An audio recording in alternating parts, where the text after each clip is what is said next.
আরে মেজদা শোন না। আরে শুনবো না, জীবনটা আমার জাহান্নাম হয়ে গেল। আমার কথাটা তো শোনো। দূর, উদ্বাস্তু হয়ে গেছি আমি, উদ্বাস্তু। হ্যাঁ আরে মেজদা আজকে রাতটুকুই তো শুধু। হ্যাঁ আজকে রাতটুকু, আজকে রাতটুকু।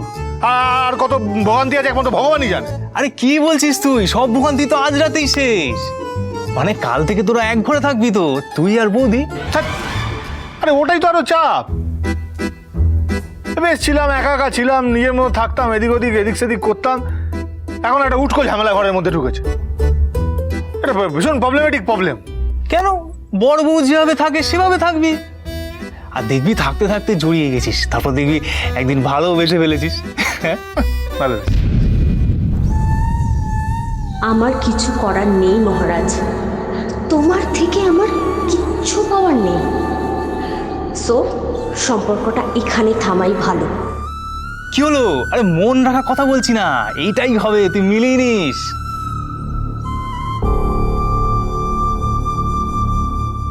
পেনটা দে। কি হলো?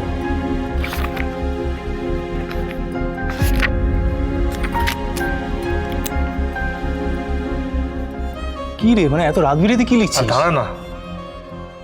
হ্যাঁ আরে বল না। আরে কি লিখলি বল না। শুনবি? হ্যাঁ বল। দাঁড়া শোন, একটা মেট্রোমনির অ্যাড লিখলাম, বুঝলি? পড়ছি, শোন ভালো করে। আচ্ছা বল। সুপাত্র চাই, পাত্রীর নাম পূজারিনী। হ্যাঁ একদিন, ও সরি দাঁড়া, ওটা দুদিন হয়, দুদিন। হ্যাঁ, সুপাত্র চাই, পাত্রীর নাম পূজারিনী। দুদিন হলো একটা ভুল বিয়েতে বেচারি ফেঁসে গিয়েছে। পাত্রী ঝগড়টি কিন্তু মন্দ নয়, ভালো। সত্তর যোগাযোগ, বর্তমান অস্থায়ী স্বামী ঋগ্বেদ মুখার্জি ওরফে মহারাজ। সত্যি মেজদা তুই পারিসও বটে। তোর এই অ্যাডের চক্করে কিন্তু তোর ভালো নামটা অনেকদিন পর শুনতে পেলাম। আসলে আমি আর তুই তো এক স্কুলে কোনোদিন পড়িনি, পড়েছিস তুই আর বড়দা। তবে আমি শুনেছি যে তোর এই চেস খেলা নিয়ে সবাই খুব এক্সাইটেড হয়ে থাকতো। আর জানিস মানে বাবা তো ধরেই নিয়েছিল যে তুই ওয়ার্ল্ড চ্যাম্পিয়ন হবি। তবে তারপর তুই খেলাটাও ছেড়ে দিলি, এদিকে ইঞ্জিনিয়ারিং পড়তে পড়তে তুই ফার্স্ট ইয়ারে ওটাও ড্রপ আউট করে দিলি। সব কিছু কেমন না হয়ে গেল। সবাই বলতো যে তোর একটা ব্রাইট ফিউচার ছিল, সব কিছু তুই ছেড়ে দিলি। কিন্তু তোকে আজকে এটা বলতেই হবে, তুই কেন সব কিছু ছেড়ে দিলি? হ্যাঁ, আমি কোনোদিন জিজ্ঞেস করিনি, কিন্তু আজকে এটা বলতেই হবে।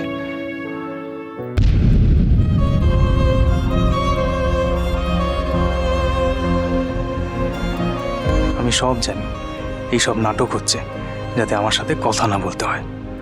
ধুত্তরি।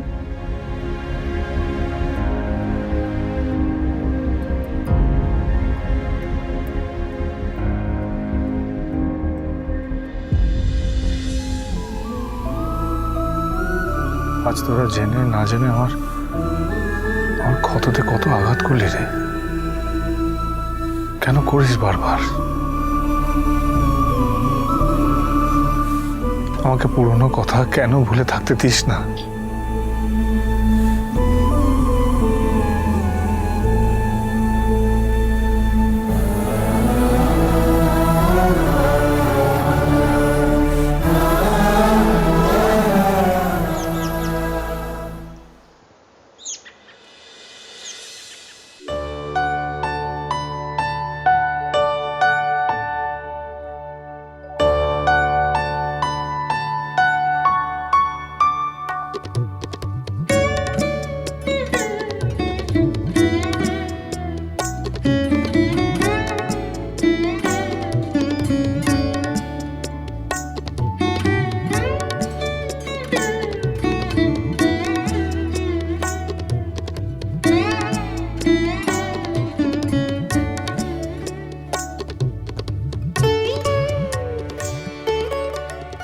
তুমি তুমি আহারে, দিলাম তো তোর ঘুমটা ভাঙিয়ে। না না না না, ভালো করেছো। না না না, কালকে অত ধকল গেছে তো, ঘুমটা জরুরি ছিল। এটা ঠিক হলো না আমার। আর তো বলছি তো, বেশ করেছো, কোনো অসুবিধা নেই। তুমি এত ভেবো না। যাকে নিয়ে ভাবার মানুষ কম, তাকে নিয়ে তো ভাবতে হবেই।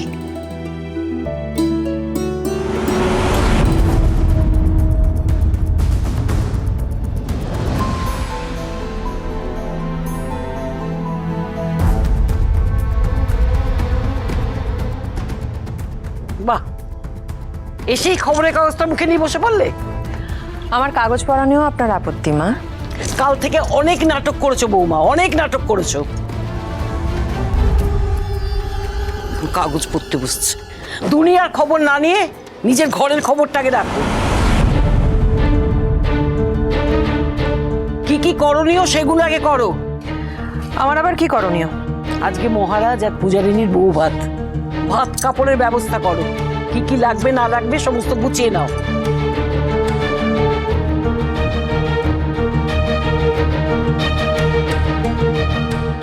আরে আশ্চর্য তো। ছাড়ো না ঠামি, ঠামি ছাড়ো, এসব নিয়ে সকাল সকাল বেশি ঘাঁটিও না তো। ধ্যাৎ, আমি অত মুখ বুঝে থাকতে পারি না। দাঁড়া তো। ধ্যাৎ, কি হলো মা? এই রে, সকাল সকাল কুরুক্ষেত্র বাঁধলো বলে। আমি তোমাকে একটা কথা বলেছি, তুমি কি সেটার উত্তর দিয়েছো? আমি উত্তর দিইনি মানে আমি শুনেছি আপনার কথা। একটু জোরে বলবে। হ্যাঁ, বয়স হয়েছে তো, কানে কম শুনি। একটা হু না কিছু বলবে। আমাকে ভাত কাপড়ের সব ব্যবস্থা করতে হবে তো, শুনে নিয়েছি, করব। করবো না, এখনই করো। অনেক কাজ বাকি আছে, এখনই যাও করো। করতে যখন আমাকেই হবে মা, আমি ঠিক সময়ে ঠিক করে নেব। আজকে যদি মহারাজের না হয়ে সোমনাথের হতো, সারা বাড়িতে একদম নেত্য করে ঘুরে বেড়াতে, সকলকে উত্তক্ত করে মারতে। মা মা, তুমি যখন একবার বলেছো পূর্ণিমা ঠিক দেখবে গুছিয়ে করে দিয়েছে, তুমি অত চিন্তাই করো না। এই তুই আমাদের মাঝখানে কথা বলছিস কেন? আরে কোথায় কথা বাড়ে, তোমার কাজ হচ্ছে শুধু ব্যাপারটা হচ্ছে কিনা সেটা দেখে নেবো। কি করছো, ছাড়ো না এইসব। তুই তো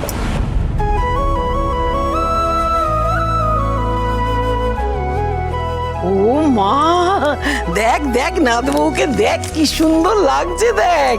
ওরে বাবালি বাবালি, কি সুন্দর সেজে এসছে।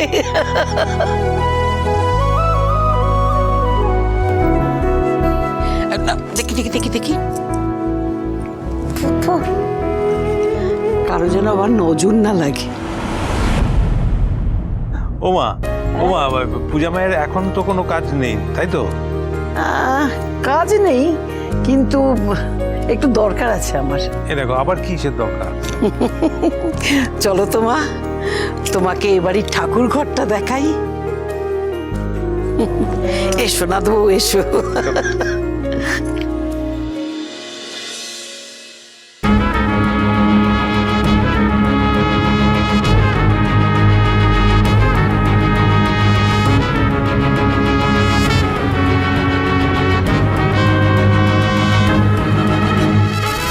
বেশ চলছিল জ্যান্ত লাশের জীবন, এখন এই ভুল বিয়ের চক্করে পড়ে মরার উপর খাড়ার গাজা পড়েছে না। ধ্যাৎ। এই দেখো, এই হচ্ছে আমাদের ঠাকুর ঘর, আর এই হচ্ছে আসন। প্রণাম করো।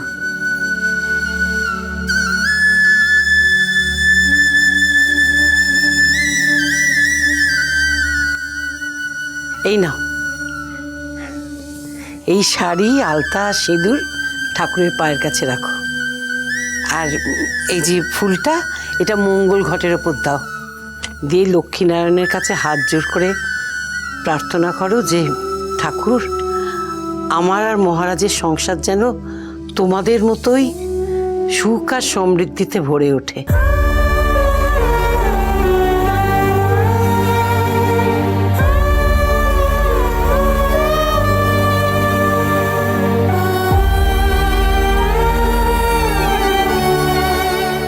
আরে ও নাথবু, কি ভাবছো? নাও।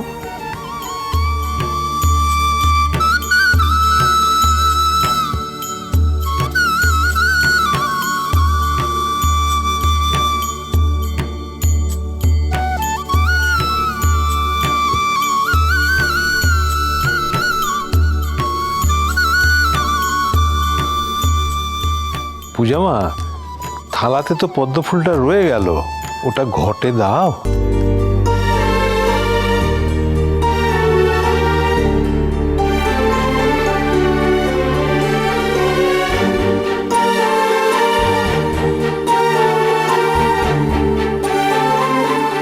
বলো, এবার বলো, ঠাকুর আমাদের স্বামী স্ত্রীর জীবনটা যেন ঠিক লক্ষ্মীনারায়ণের মতো সুখে সমৃদ্ধিতে ভরে ওঠে।